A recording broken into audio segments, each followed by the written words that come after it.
তোমাদের ইন্টারভিউ শুরু হচ্ছে। এই কলমটা নিব আমি ভেঙে দিলাম, তার মানে এই কলমটার এখন কোনো মূল্য নেই, এই কলমটা ভাঙা কলম।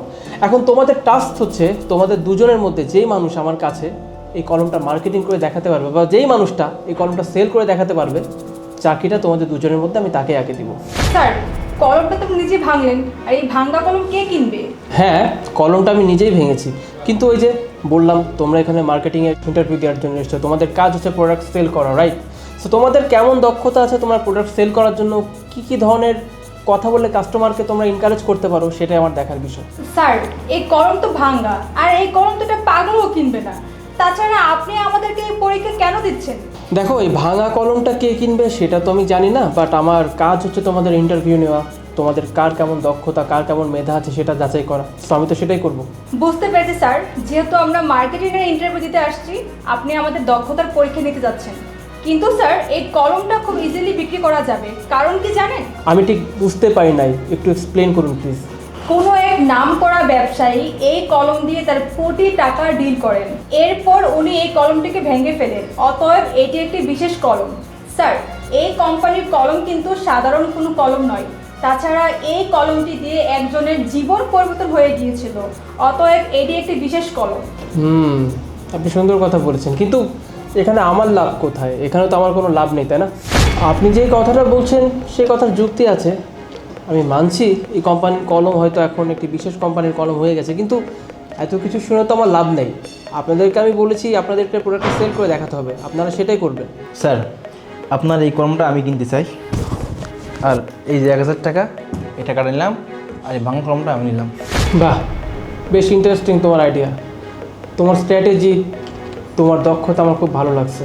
বাট তোমার কাছে একটা কোয়েশ্চেন, এই আইডিয়া মানে আমার কাছ থেকে টাকা দিয়ে কলমটা কিনে নেওয়ার আইডিয়া তোমার মাথায় কী করে এলো? স্যার, আমার কাছে সময়ের দাম আছে, তাই এখানে শুধু শুধু কথা বলে সময় নষ্ট না করে তাই ভাবলাম কলমটা আমি কিনেই ফেলি। কলমটা কিনে ফেলে সব সমস্যার সমাধান, এই জন্য বাধ্য হয়ে আমি কলমটা কিনছি স্যার। আর সবচেয়ে বড় কথা, আমি এখানে ইন্টারভিউ দিচ্ছি, এখানে অনেক কথা বলে সময় নষ্ট হচ্ছে, তাই আমি সময় নষ্ট না করে যেন আমি এই সময়টা অন্য কোথাও কাজে লাগাতে পারি। কিন্তু স্যার, এগুলো তো ঠিক হচ্ছে না। আচ্ছা ম্যাম, এখানে ভুলটা কোথায় সেটা আমাকে দেখান। হ্যাঁ সেটাই তো, উনি ভুল কী করেছেন ব্যাখ্যা করেন আমাকে। স্যার, আজকে তো উনি ইন্টারভিউ দিতে এসে কলমটি কিনে নিয়েছে, এরপর যখন আমরা আমাদের কোম্পানির প্রোডাক্ট সেল করব, তখন কি উনি কিনে নেবেন? আর তাছাড়া উনি এখন যেটা করছেন এটা কিন্তু অন্যায়। দ্যাটস দ্য পয়েন্ট, আপনার কথা আমার ভালো লাগছে, উনি কিন্তু ঠিক কথাই বলেছেন। আমার কোম্পানিতে আমি যদি আপনাকে জব দেই আর আপনার কাজ যখন হবে প্রোডাক্ট সেল করা, তখন কি সমস্ত প্রোডাক্ট আপনি নিজেই কিনে নেবেন? তখন তো আপনি কিনবেন না। তাহলে স্যার, আমি তো এখানে ইন্টারভিউ দিয়ে এসেছি, আমার কাছে তেমন কোনো ক্রেতাও নেই, তাই না? এখন যেহেতু আপনি একটা অফার করছেন যে কলমটা কিনে দেখাতে হবে, সেজন্য বাধ্য হয়ে আমি আপনার কাছ থেকে কলমটা কিনছি। কিন্তু যখন আমি এই কোম্পানিতে জয়েন করবো, তখন কিন্তু আমার কাছে অনেক ক্রেতা থাকবে, তখন আমার কাছে কলমটা বিক্রি করার মতো অনেক হিউজ পরিমাণ পদ্ধতিও থাকবে, তখন খুব সহজে কলমটা আমি বিক্রি করতে পারবো। কিন্তু স্যার, এখন আমাদের ইন্টারভিউতে মাত্র 3 জন আছে, এই জন্য বাধ্য হয়ে আমি টাকা দিয়ে আপনার কাছ থেকে ভাঙা কলমটা কিনছি। কিন্তু স্যার, এই কাজটা তো বেআইনি হলো, তাই না? আর এমনটা তো কথা ছিল না। আমি তো এখানে কোনো বেআইনি দেখতেছি না, তাছাড়া আমি তো কোম্পানি কোনো আইনও ভঙ্গ করি না, করছি, তাহলে এটা বেআইনি কীভাবে হলো স্যার? আচ্ছা, তোমরা দুজনা ঝগড়া করো না, ঝগড়া করে কোনো লাভ নেই। আর এটা কিন্তু একটা ইন্টারভিউ বোর্ড, তোমরা দুজনের দিক থেকে যথেষ্ট চেষ্টা করেছো নিজেদের দক্ষতা দেখানোর। আর তোমাদের ইন্টারভিউ নেওয়ার পর আমি কিন্তু অলরেডি এতক্ষণ সিলেক্ট করেই ফেলেছি যে তোমাদের দুজনের মধ্যে আমি চাকরিটা কাকে দিব। আর তোমরা দুজনে জেনে অনেক খুশি হবে যে তোমরা দুজনেই সিলেক্টেড, তোমাদের দুজনকে আমি সিলেক্ট করেছি আমার এই জবের জন্য। কিন্তু স্যার, আপনি তো বলছিলেন যে কোনো একজনকে নেবেন, তাহলে দুজনকে কেন স্যার?